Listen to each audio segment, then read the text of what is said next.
রাজধানী ঢাকা থেকে প্রায় ১৫০ কিলোমিটার দূরে টাঙ্গাইল জেলার ধনবাড়িতে অনেক ঐতিহাসিক ঘটনার সাক্ষী হয়ে দাঁড়িয়ে আছে এই ধনবাড়ি নওয়াব মঞ্জিল। এই নওয়াব মঞ্জিলের মূল তোরণ পেরিয়ে ভেতরে ঢোকার মুখেই হাতের বাম দিকে রয়েছে ঐতিহাসিক নওয়াব প্যালেস। ভিক্টোরিয়া স্থাপত্য শৈলীর সঙ্গে মোগল স্থাপত্য শৈলীর সংমিশ্রণে গড়ে উঠেছে এই প্রাসাদ। আজ থেকে প্রায় ২৫০ বছর আগে মোগল সম্রাট জাহাঙ্গীরের শাসনামলে নওয়াব বাহাদুর সৈয়দ নওয়াব আলী চৌধুরীর পূর্বপুরুষ সৈয়দ শাহ খোদা বক্স দিল্লি থেকে এই ধনবাড়িতে এসে জমিদারি লাভ করেন। নওয়াব বাহাদুর সৈয়দ নওয়াব আলী চৌধুরী এই বংশেরই সন্তান।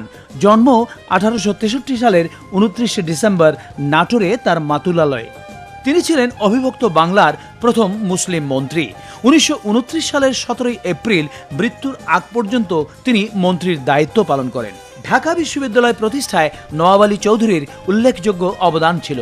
তার এই অবদানের প্রতি সম্মান জানিয়ে ঢাকা বিশ্ববিদ্যালয়ের সিনেট ভবনের নাম সৈয়দ নওয়াব আলী চৌধুরী সিনেট ভবন রাখা হয়। বিশ্ববিদ্যালয় প্রতিষ্ঠাকালে অর্থাভাব দেখা দিলে তিনি নিজ জমিদারির একাংশ বন্ধক রেখে এককালীন ৩৫,০০০ টাকা প্রদান করেন। নওয়াব আলী চৌধুরী ৩৮টি শিক্ষা প্রতিষ্ঠান স্থাপনে জমি ও আর্থিক সহায়তা দান করেন। তার বিভিন্ন কাজের স্বীকৃতি হিসাবে ব্রিটিশ সরকার তাকে খান বাহাদুর, নওয়াব, CIE এবং নওয়াব বাহাদুর উপাধিতে ভূষিত করেন। এই স্থানটি হচ্ছে নওয়াব স্টেটের বৈঠকখানা বা সভাকক্ষ।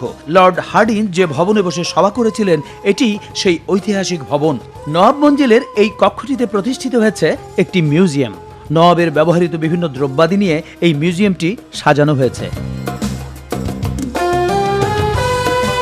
নওয়াব প্রাসাদের এই কক্ষটি হচ্ছে ঐতিহাসিক দরবার হল। এখানে বসেই সৈয়দ নওয়াব আলী চৌধুরী মানুষের দুঃখ বেদনার কথা শুনতেন এবং তার সমাধান দিতে চেষ্টা করতেন।